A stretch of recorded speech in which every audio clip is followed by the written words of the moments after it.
Hi there. Today we need to talk about slow play on the golf course. My name is Molly Mock Mitch, and I've decided to spend a few minutes with you talking about the importance of being cognizant of slow play. Now, I know this is a topic that a lot of you don't like to talk about. A lot of you who are working so hard on your game, and a lot of you who take 5 or 6 practice swings to try to improve your stroke. I totally get that.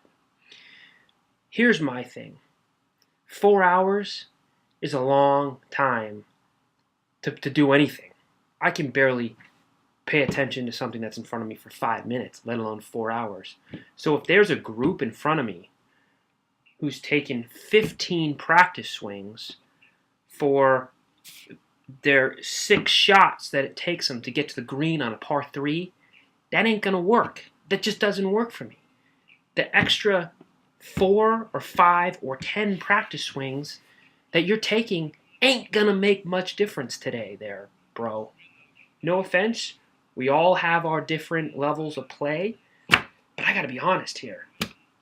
I can't sit there and watch some guy spend 5 minutes working on his practice swing.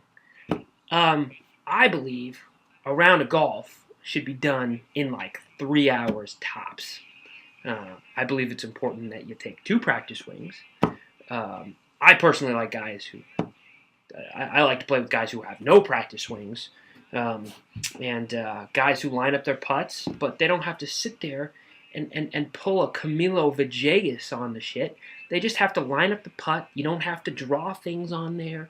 You don't have to measure the Bridgestone logo against the grain and the undulation of the greens.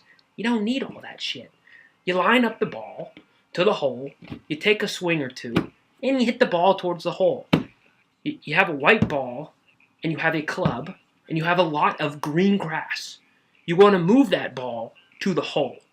Listen, I'm no genius, but I don't think it takes 45 practice swings.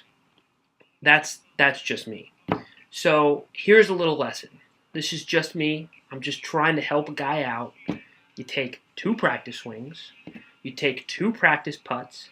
You take 2 practice chip swings and leave it at that. And then you go to the range to work on your game. The takeaway here is those extra practice swings, honest to God, they ain't going to do much for your game that day. They might help in the long term, but that day, all it's going to do is probably piss off the guy behind you, who's probably 6'8" and used to play center for the Oakland Raiders, you know? And he's probably like an ex-Army Ranger, and he's got like a .22 shotgun in his golf bag. So I would highly recommend you just adhere to the 2 practice swing rule. Anyway, that's all I have for you today. Hope you have a wonderful, wonderful day on the golf course. And it's always good to see you. Cheers.